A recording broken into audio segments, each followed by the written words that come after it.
Temos ainda um outro princípio muito importante para salientar, que é o princípio da responsabilidade solidária entre candidatos e partidos políticos. Esse princípio está expresso no artigo 241 do Código Eleitoral, que diz que toda propaganda eleitoral, toda propaganda realizada sob a responsabilidade dos partidos e seus candidatos e por elas paga, imputando-lhes solidariedade nos excessos praticados por seus candidatos e adeptos.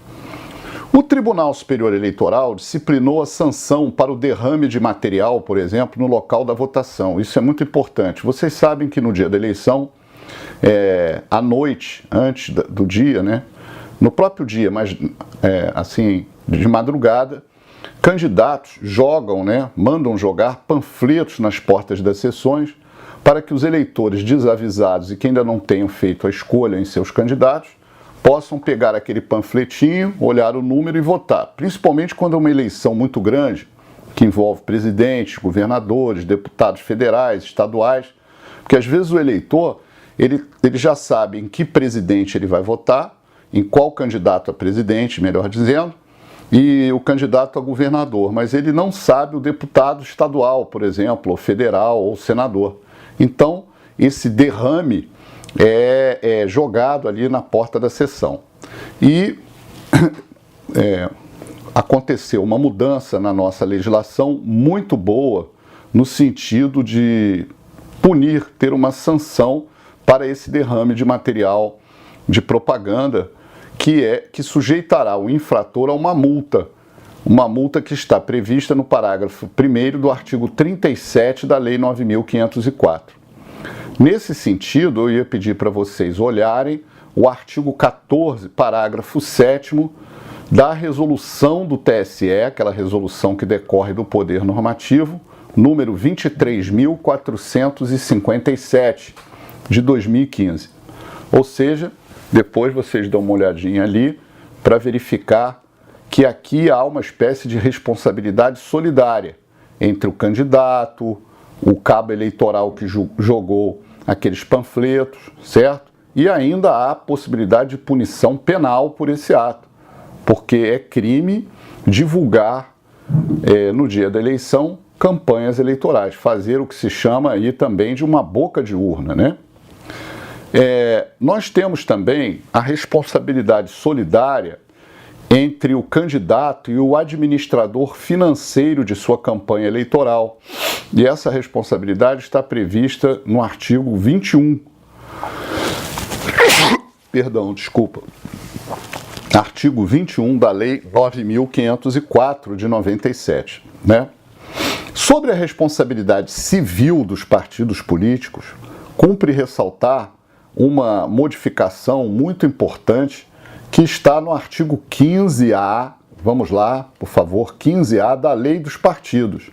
Atenção, a Lei dos Partidos é a Lei 9.096 de 95.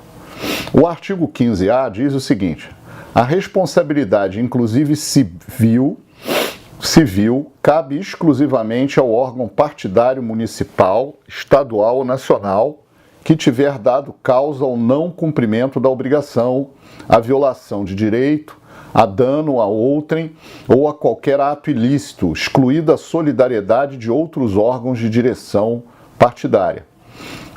O que acontece? O partido político tem o diretório nacional, o diretório estadual e o diretório municipal. Aí vamos imaginar que tem um diretório municipal na cidade de Macaé e aqueles representantes daquele diretório praticaram um dano moral ou material a alguém no exercício da função partidária.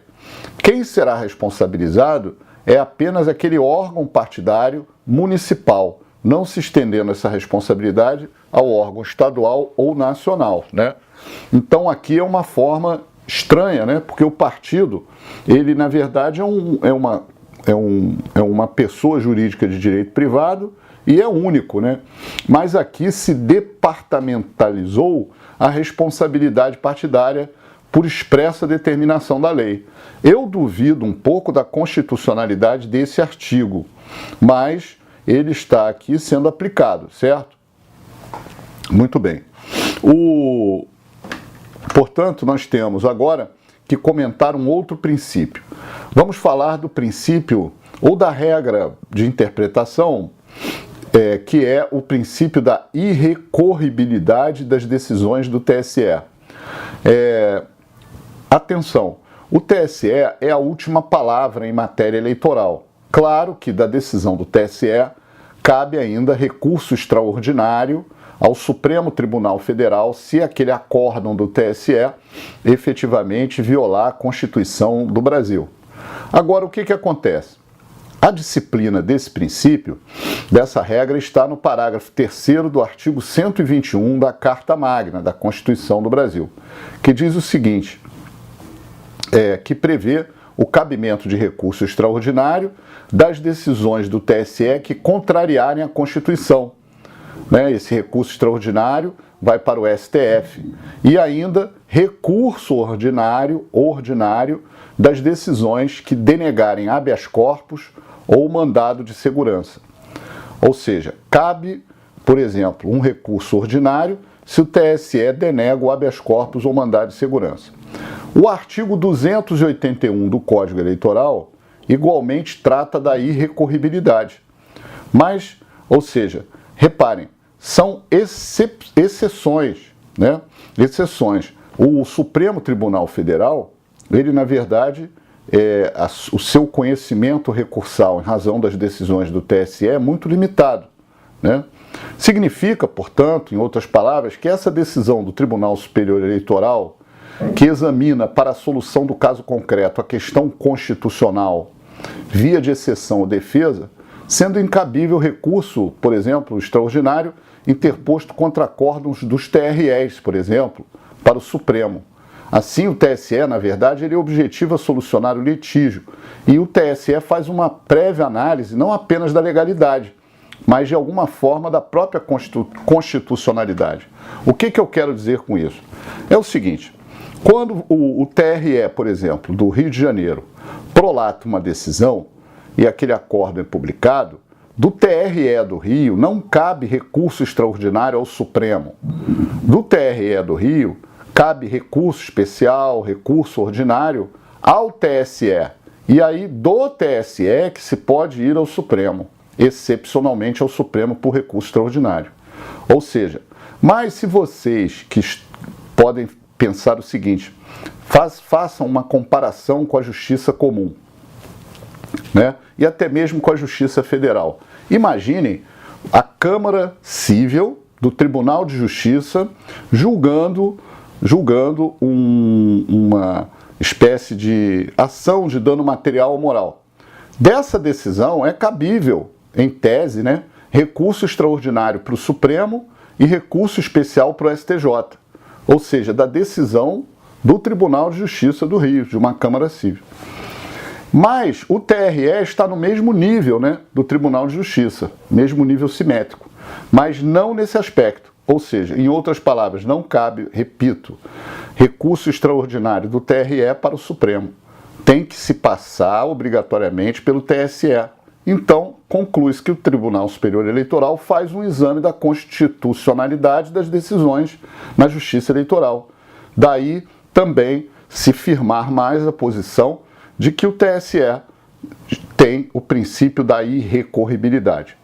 E, por fim, o verbete sumular do próprio Supremo, número 728, que diz o seguinte, que diz que o prazo do recurso extraordinário é de 3 dias da decisão do TSE para o Supremo Tribunal. Ou seja, a súmula, né, o verbete sumular do Supremo Tribunal, 728, não tem um prazo diferente. Por quê? Lembrem-se, os recursos eleitorais, como regra geral, o prazo é de 3 dias, tá? Essa é a regra que impera. No recurso extraordinário, não seria diferente. Então, o prazo do recurso extraordinário em matéria eleitoral da decisão do TSE para o STF também é de 3 dias, tá bom?